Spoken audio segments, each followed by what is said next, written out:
Welcome back traders. आज का ये वीडियो बहुत ही हेल्पफुल होने वाला है क्योंकि इस वीडियो में हम बात करेंगे कॉन्ट्रैक्ट नोट की।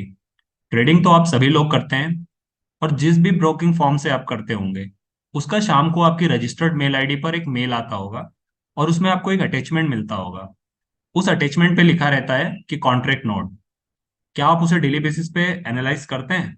यदि आप भी ट्रेडिंग करते हैं और मार्केट में रेगुलर हैं तो कॉन्ट्रैक्ट नोट आपको जरूर पढ़ना चाहिए।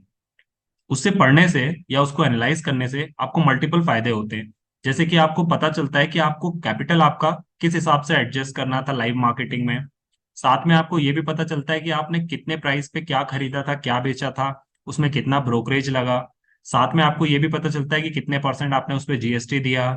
और सबसे मोस्ट इम्पॉर्टेंट कि यदि आप लॉस में रहते हैं या प्रॉफिट में रहते हैं तो आपको ये चीज एनालाइज करने में हेल्प मिलती है कि आपने आज जो ट्रेड लिया वो ओवरऑल क्या था, प्रॉफिटेबल था, लॉस था, तो उसकी मेन वजह क्या थी, कहाँ आपने गलती की और कहाँ आपको जो है वो संभलने की जरूरत है।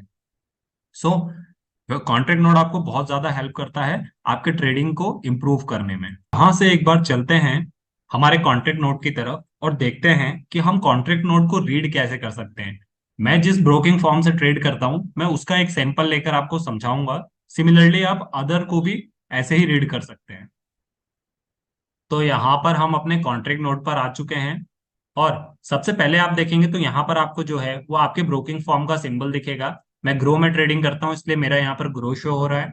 सिमिलरली आपको यहाँ पे लिखा हुआ दिखेगा बोल्ड अक्षर में, यहाँ पर कॉन्ट्रैक्ट नोट है ये। राइट साइड में आप देखेंगे तो यहाँ पर आपका जो भी ब्रोकिंग फॉर्म है उसका एड्रेस पूरा दिया हुआ रहता है, यहाँ से आप अपना एड्रेस देख सकते हैं। तो यहाँ से फिर आप जब नीचे आएंगे तो आप देखेंगे सबसे लेफ्ट हैंड साइड आपको यूनिक क्लाइंट कोड दिखेगा। ये यूनिक क्लाइंट कोड जो है ये ग्रो की तरफ से आपके ब्रोकिंग फॉर्म की तरफ से जो है वो जनरेट होता है। ये आपको आपके मोबाइल में भी आप जब ऐप डाउनलोड करेंगे तो वहां से भी आप इसको मैच कर सकते हैं, ये वही कोड होता है। सिमिलरली नीचे साइड आपको जीएसटी नंबर दिख जाएगा और यहाँ पर पैन कार्ड का नंबर जो आपने अकाउंट खोलते समय दिया होगा वो यहाँ पर आपको दिख जाएगा। थोड़ा सा राइट में आएंगे, यहाँ पर नेम आपका मेंशन रहेगा, फिर साथ में आपने जो अकाउंट में मोबाइल नंबर रजिस्टर्ड किया है वो यहाँ दिख जाएगा।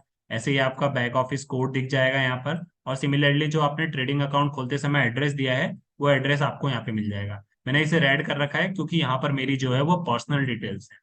सिमिलरली थोड़ा सा और आप राइट मूव करेंगे तो यहाँ पर आपको सबसे ऊपर कॉन्ट्रैक्ट नोट दिखेगा। ये भी आपका जो ब्रोकिंग फॉर्म है वही जनरेट करता है, ये एक यूनिट कोड रहता है। उसके अलावा आप ट्रेडिंग डेट देखेंगे तो जिस दिन आपने ट्रेड किया उस दिन की डेट यहाँ पर मेंशन होगी।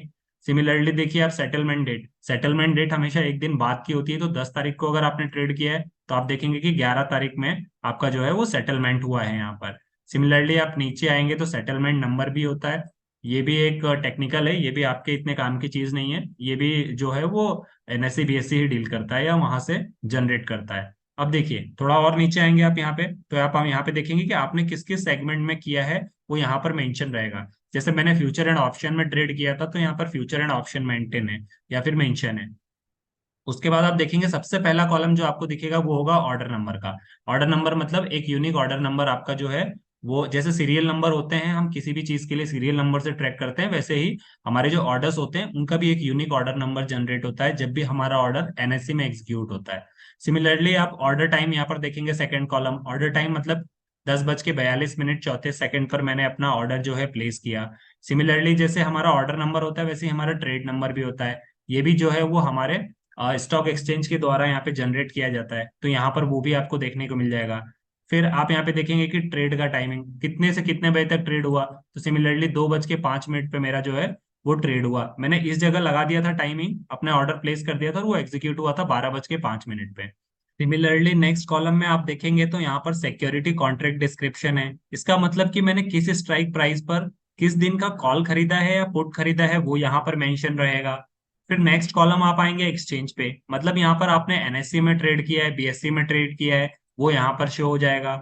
यहाँ पर आपने बाय किया है या सेल किया है, नेक्स्ट कॉलम में आपको वो दिख जाएगा। एस लिखा है मतलब सेल, बी लिखा है मतलब बाय।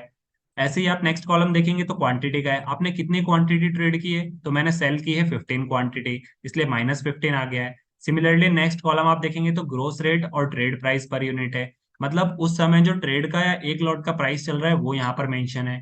तो सिमिलरली मैंने जो है एक ट्रेड एक लॉट लिया था तो 490 का पड़ा था मुझे, और नेट जो रेट देखेंगे आप वो भी 490 का है, मतलब कि मैंने 490 का एक ही लॉट लिया था इसलिए मेरा नेट भी 490 है।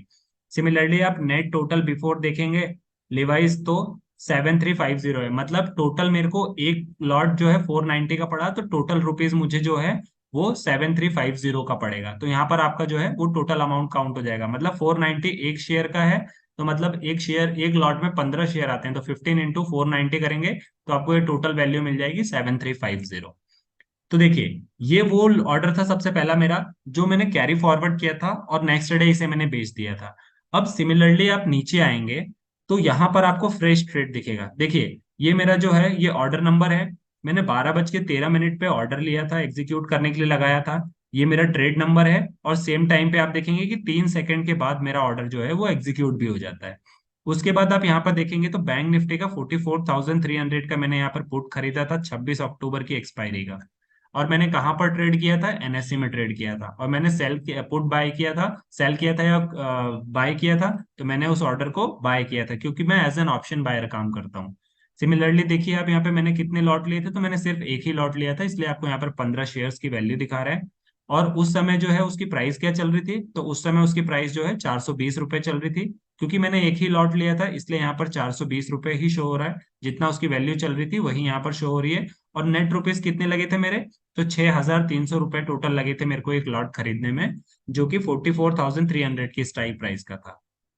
अब ये चीज तो मैंने खरीद ली, अब जो चीज मैंने बाय की है उसको मुझे सेल भी करना पड़ेगा। तो देखिए उसी के नीचे आपको जो है वो सेल की भी डिस्क्रिप्शन यहाँ पे दिया हुआ है। सेम कॉन्ट्रैक्ट नोट आप देखेंगे तो आपका ऑर्डर नंबर जब सेल के लिए गया तो चेंज हो गया, और मैंने उसे दोबारा 12:03, 12:28 पे सेल किया, सेल के लिए लगाया। ये मेरा जो है वो ट्रेड नंबर है। सिमिलरली 12:28 और 3 सेकंड पे ही मेरा तुरंत सेल हो गया। और क्या सेल हुआ, जिस स्ट्राइक प्राइस पे मैंने सेल किया, बाय किया था, सेम उसी स्ट्राइक प्राइस का देखिए मैंने यहाँ पे सेल भी कर दिया है। कहाँ पे किया है, तो एनएससी से बाय किया था तो एनएससी में ही मैंने सेल कर दिया। यहाँ पर बी लिखा था मतलब बाय किया था, इस समय मैं क्या कर रहा हूँ, बाय किए हुए सेल को, बाय किए हुए ऑर्डर्स को सेल कर रहा हूँ, तो मैंने यहाँ पे एस लिखा हुआ आ गया। उसके बाद फिर आप देखेंगे जो प्लस ऊपर लिखा हुआ था 15 वो नीचे माइनस हो गया, क्योंकि डिडक्शन हुआ है 15 शेयर्स का हमारे अकाउंट से, तो 15 माइनस में आ गया। और 420 में मैंने खरीदा था और मैंने उसको बेचा कितने हैं, 391 में, मतलब यहाँ पर मेरा जो है स्टॉप लॉस हिट हुआ था और मैं इस ट्रेड में लॉस में रहा था। तो आप देखेंगे कि मेरा नेट जो है वो 391 रुपीज दिखा रहा है, और मैंने 6,300 रुपीज लगाए थे, बट जब मैंने ट्रेड किया उसके बाद मेरे पास बचे कितने रुपए, 5,865 रुपीज, मतलब कहीं ना कहीं मेरे 500 रुपए का यहाँ पर लॉस हुआ था। तो ये यहाँ से बाय और यहाँ से सेल, ये मिला के मेरा एक कंप्लीट जो है वो ट्रेड हो गया। सिमिलरली मैंने 3 ट्रेड किए थे। अब देखिए दूसरा ट्रेड मेरा ये है।